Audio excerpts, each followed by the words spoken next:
Hi! How are you guys? Okay, so welcome to my second video content. So in this video, marami po kayong matututunan. Specifically on how to build your solid financial foundation. Are you excited? Okay, kasi ako, I'm so happy knowing this concept. So that's the reason why pinipili ko talaga na ito yung maging second video content ko. Kasi I believe na kapag maintindihan niyo po ito, I'm sure na your future will be very, very secure. Okay?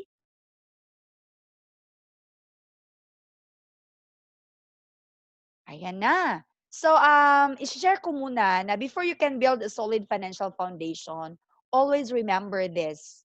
You need to increase your cash flow by reducing expenses.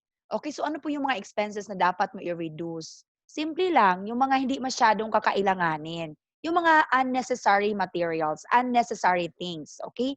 Kasi minsan most of the time, we buy things we think are necessary pero hindi pala necessary. So simple lang 'di ba? Napakasimple na advice 'no. 'Wag na tayong bibili do'n sa mga bagay na hindi kakailanganin, okay? So, and that is one thing or one way for you to build a solid financial foundation. Pero paano nga ba i-build ang solid financial foundation? Okay. So yan. So parang isang bahay lang. Kapag sinasabing mag-build tayo ng pundasyon, alam naman siguro natin kung ano yung uunahin natin para ma-build siya. Okay? So I'll start now the basic, ang first order of priority in building the solid financial foundation. First is for us to understand about healthcare.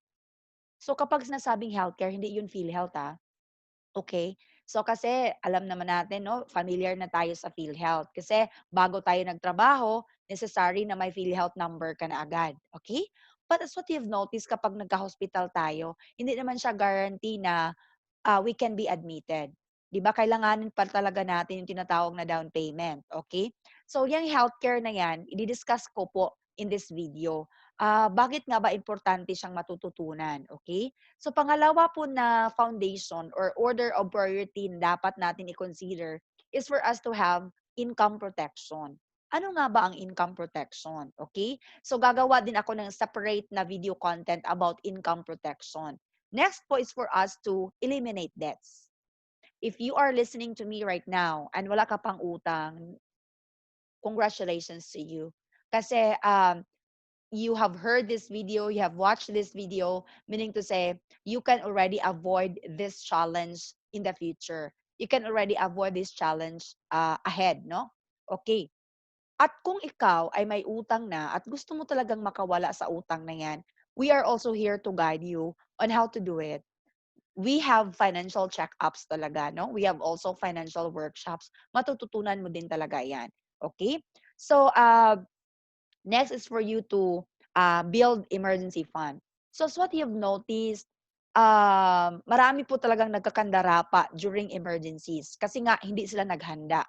So, but if you don't eliminate your debts, imposible po talaga na magkakaroon ka ng emergency fund. Makaka-build ka ng emergency fund mo. And of course, itong last na order of priority which is very important, hindi ka din magkaka-invest kapag hindi mo eliminated yung debts mo at wala kang emergency fund. So as what you have noticed, this should really be the order of priority. Okay? Nung una talaga, no, I was like 12 years in the teaching career, but I'd be honest to you, no, I'll be honest to you, talagang hindi ko alam ang pag-build nito. Okay? So tinatanong ako one of the speakers, no, in the seminar which I have attended. Sabi niya, "Ma'am, ano po ba ang meron ka na dito?" Sabi ko, "Sir, honestly speaking, for 12 years in the employment world, ah, hindi ko alam itong healthcare, sir, eh. I also don't understand about income protection. And wala akong emergency fund. At the same time, wala din akong investment. So anong meron sa akin dito, sir, is debt lang na hindi pa eliminated." So, 'di ba? I think marami akong matututunan dito din, no? ah, sa company niyo, sir. So that's the reason why I will take it, no, from the heart, no? And I want to share this from the heart also to the people because I know that there are a lot of people out there na nangangailangan din ng concept na ito. Okay, so this I will discuss first the first order of priority, which is understanding the healthcare. Okay? So yan po, choosing the right healthcare. Ano po ba ang healthcare? Okay, so ang healthcare are of three kinds. Merong tinatawag na short-term, merong tinatawag na senior care, meron ding tinatawag na long-term care. Okay? So, I think bago po sa inyong pandinig. Okay? So, kapag sinasabing short-term healthcare, ito yung tinatawag din na HMO. Kadalasan ng mga private employees, merong short-term healthcare. But, wala po ito mostly sa mga government employees. Okay? Ang short-term healthcare kadalasan bigay ng company sa kanila. So meaning to say, kapag nagre-resign sila or nagre-retire sila from their work, hindi na nila madadala itong short term. And kadalasan, doon na tayo magkakasakit during retirement. Okay? So if ever, afford pa niya ang bibili ng healthcare after ng kaniyang trabaho, so kukuha din siya ng senior care. Ang senior care po ay isa ding healthcare or HMO for 61 and above. But kadalasan, mahal na po. Bakit mahal ang senior care? Very obvious kasi when we get older, the risk of getting sick is very high. That's the reason why mahal na siya. So, kailan ba tayo kukuha? Kung mahal na ba or doon pa sa cheaper pa? Okay, so ang general na idea about the short-term and senior care na healthcare is there is no guaranteed renewal. Bakit po? Kasi if nagre-resign ka the next year sa trabaho mo, wala ka ng coverage. Or for example, ikaw mismo ang bumili ng short-term healthcare mo and the next year hindi ka nakabili ulit. So meaning to say wala kang coverage. And if ever gusto mo talaga or hindi ka talaga nakaskip ng pagbili ng healthcare, so every year meron kang coverage. Pagdating mo ng 60, hindi ka na makabili ng short term. Doon ka na sa senior care na mahal na. Okay? Now, ano po ba itong tinatawag na long term? So ang long term is an HMO with health saving account. So meaning to say, parang hinahanda natin siya from now on until we get old, no? Okay, so we prepared for our retirement years in terms of the many needs uh, which kailangan nating paghandaan. So, meron siyang fixed premium and of course, guaranteed renewal kasi you can even avail the benefit for a lifetime. Okay? So, bakit po kailangan nating intindihin ang healthcare? Because we know in the Philippines, a lot of sick people die not because there is no medicine or treatment, but because there is no money. No, kawawa. Ang dami-dami na talagang lumuluhod sa hospital para lang ma-admit yung kanilang mahal sa buhay.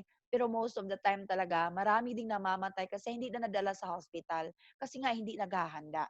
Okay? So this is why we need to know what is healthcare. Okay? So ito po yun, no? Company HMO natin. Short term, you pay yearly, you lose even, not in use. Meaning to say, kahit meron ka, pero hindi ka nagkasakit, no? Wala nang balik. Wala nang balik sa pera mo. So, hindi naman tayo talaga nag-pray na magkasakit tayo, pero sayang din, no? So, your benefit as an employee, yan po yung short-term HMO na bigay. So, that's for our employment years from 21 to 60 years old. While, what we need to prepare is the long-term healthcare. Bakit? Kasi, ano when we retire, yun nga, hindi na natin madadala yung healthcare na bigay sa atin ng company. That long-term healthcare will give us the coverage, will give us the protection from 61 years old and beyond. And that would be our retirement years. So meaning to say, happy na tayo kahit matanda na tayo. Okay, so that's something that you have to get before age 60. Okay, so why do we need long-term care, guys? Because this is the solution to what if we live too long. Okay, natanong nyo na ba sa sarili nyo yung question na yan? What if you live too long? Who will take care of you? Is it an assurance that your children will take care of you? Is it an assurance that the government will take care of us? Okay, so we don't need this long-term healthcare if we won't get sick. Kung sure tayo na hindi tayo magkasakit. We can rely on our government to take care of us. We don't need it if our children will take care of us. If sure ka na ang mga anak mo iti-take care ka pagtanda mo, okay, you don't need that, no? Kasi ang mga anak mo na magbayad sa hospital kapag magkasakit ka. If you can bring your company's HMO in retirement, and if you love yourself and your family, you really need to have yourself a healthcare. And remember yung PhilHealth, hindi yun healthcare. So yun paghandaan natin kasi marami ang nagiging personal bankrupt because of the illness experienced by a loved one. So kailangan talaga nating maghanda, guys. Okay? So, if papiliin ka dyan sa A and B na scenario, saan mo ba gusto? A or B? Of course, gusto natin sa A. But of course, mahal yan. So, kailangan natin paghandaan.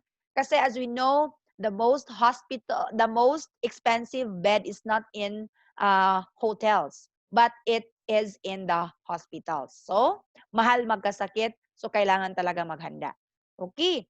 So, ito po yung four cornerstone ng good healthcare. Ito po yung nasa long-term healthcare natin. So, use now because for example, magkasakit ka ngayon, you can immediately use it. But for example, magkasakit tayo, of course, alam naman natin magkasakit tayo, when we got old, we can still use it, no? Okay. And if something will happen to us, no? Talagang hindi naman natin alam kung anong mangyayari sa atin along the way, meron ding tinatawag na death benefit or life insurance. So napaka-kompleto. And of course, ang pera na iniipon mo dito sa long-term care natin is invested. So it grows, meaning to say, tumutubo siya sa tinatawag nating mutual funds, specifically in Solvivo fund. Okay? So meaning to say, nag-ipon ka lang, tapos binigyan ka na ng protection sa health, at binigyan ka ng protection sa life. Complete. Pero yung pera mo, hindi natatapon. Meaning to say, kahit nagkasakit ka, you have protection sa healthcare mo. You have protection sa life insurance mo. And yung investment mo dyan, tumutubo lang. Ikaw din ang makikinabang niyan pagdating ng maturity. So by the time na mag-stop ka na sa work mo at wala ka ng active income, merong sasalo sa income. The income will still be there even if you stop working. So that's passive already. So kailangan natin paghandaan ngayon. Okay? So, yung tinatawag nating four cornerstones, guys, ng long-term care natin, sinasagot na yung long-term healthcare mo at saka short-term healthcare mo kasi you can use it immediately, no? Tapos meron ka ng income protection, at the same time, meron ka ng investment. So meaning to say, kapag meron ka ng long-term care, long-term healthcare, nasagot na po ang tatlo dito sa pag-build mo ng solid financial foundation. Complete na po. Yan po ang nagugustuhan ko dito kasi hindi na ako nangangailangan pa na kailangan ko na may pure healthcare, kailangan ko na may pure life insurance, at kailangan ko na may pure investment. Kasi sa isang savings ko lang, meron na ako niyang tatlong yan. Okay? Again, the healthcare, the income protection, and the investment. So ano pong recommendation namin? So we recommend the Kaiser Ultimate Health Builder, which is 3-in-1. Yun nga, bakit 3-in-1? Kasi it gives you the long-term healthcare, it gives you the life protection, and it gives you the investment. Okay? So I think this is very unique saving vehicle. Very unique. Okay? So this is 7 years to save or 7-year pay program. Okay? So 7 years ka lang na magtatrabaho para sa pera. Pero after that, hinahayaan mo na yung pera mo tumutubo. It earns an interest for you so that in the future, you can use it, no? That's the preparation by the time na wala ka na or hindi ka na magtatrabaho. Okay. So ito po yun, no? 7 years ka magbabayad or 7 years ka nag-iipon. So in that years, ikaw yung nagtatrabaho para sa pera. Example, yung age niya, 22. So pag 29 niya, stop na siyang pag-ipon.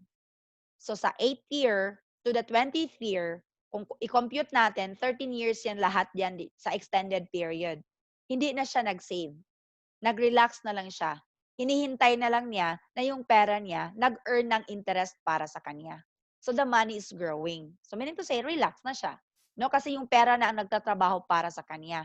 So, example yung plan na gusto niya, kasi 22 years old siya, pagdating niya ng 42, of course, siguro, bata pa siya sa tingin natin, pero kung iisipin natin sa age na 42, from the 22 years old, um, medyo mataas na inflation 'yan. So gusto niya ang 1.1 million na tinatawag nating, money back or tinatawag nating return sa kanyang savings, okay? So pagdating ng, 20 years, nakakakuha siya ng 1.1 million, pero yung savings niya for 7 years is only 411,000. Kasi yung plan na kinuha niya annualized tapos tig 58,000 lang per year. So kung i-compute nyo, kung gusto ng isang tao na magkakaroon siya ng 1.2 million after 20 years, kasi 7 years plus 13 years, 20 yan. So kung gusto natin magkaroon ng 1.2 million after 20 years, kailangan talaga nating mag-ipon ng tig 60,000 per year sa loob talaga ng 20 years. 20 years talaga kailangan natin mag-ipon ng tig 60,000. But as what you have noticed, 58,000 lang ang kanyang iniipon for 7 years, but nakakuha na siya ng 1.1 million. Okay? So, for example, ayaw pa niyang kunin at the age of 42. Kung 60 na niya kukunin, yung itong 1.1 million, magiging 6.4 million na, at pagdating niya ng 65, magiging 10.4 million. I think it's not bad already. Bakit? Okay na yung pera na yan, no? Para sa kaniyang medical expenses, para sa travel niya, pang business niya, no? Or kahit anong gagawin niya sa pera niya. Okay, so aside from that money, guys, kasi always remember, tig 58,000 lang po ang kaniyang iniipon. Pero ang nabayaran niya for 7 years is 411,000. Magkano ang perang nakuha niya is 1.1 million, no? And kung kukunin niya sa 60, 6.4 million or sa 65, 10.4 million. Okay, so aside from this money, ano pa ba ang ibang benefit? Ito yung sa investment side natin. So okay, let's go to the medical side. Ano po yung mga benefits natin? So as what you have noticed dyan, guys, no? So meron siyang na-accumulate na mga pera dyan, mga unused health benefit, no? So i-discuss ko pa later. Okay. So ang makukuha niya, for example, na tapos na siya nagbayad or nag-save ng isang taon. Kung nag-monthly siya, so 12 months na ang nag-accumulate. Kung nag-annual siya, meaning to say, binabayaran niya ang whole 1 year. So kapag binabayaran niya ang whole 1 year, nakaka-discount siya ng 2 months. Meaning to say, 10 months lang ang kanyang binabayaran. Pero kapag nagka-hospital siya, automatic na niya na ma-avail ang free hospitalization benefit. Bakit po? Kasi the moment nag-save ka ng 58,000 dito, meron ka ng 60,000 libreng allocation.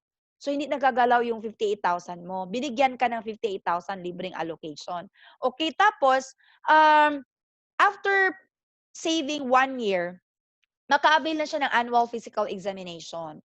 And then, makaka-avail na din siya ng free dental check-up, annual dental prophylaxis, including unlimited simple tooth extraction. Okay? Then, meron na din tinatawag na term life insurance with accidental disablement and dismemberment. Tapos, iklaro ko lang na within 7 years, hindi muna cover ang mga pre-existing. Bakit po? Yan talaga ang policy.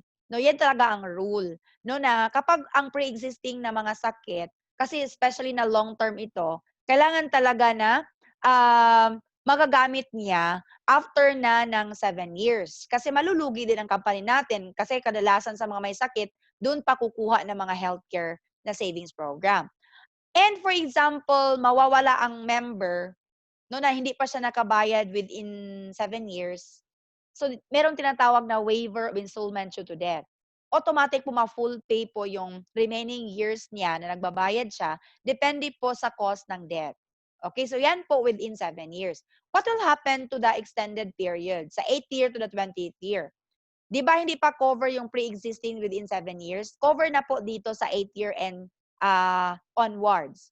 Tapos po, meron na ding additional, itong tinatawag na maternity benefit. Included na siya dito.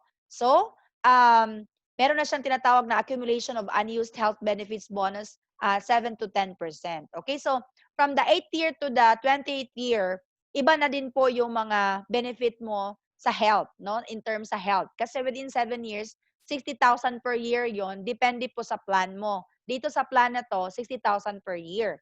Okay, so pagdating ng 20 years, mature na siya. Again, 7 years ka lang nag-ipon, tapos 13 years siya nagtubo or tumutubo. Tapos meron ka ng option. Um, pwede kunin mo lump sum, meaning to say buo, lahat kukunin mo na. Merong long-term care bonus return of 85% of premiums paid if no claim made during accumulation period. So long-term care benefit, accumulated unused health benefits, additional health benefits. So talagang ikaw na po ang bahala sa option. Ang Kaiser po, magbibigay po sa inyo ng option. So ikaw na po ang mag-decide after ng maturity. Okay, so napakadali lang. Kaiser healthcare benefit or Kaiser long-term healthcare is very unique.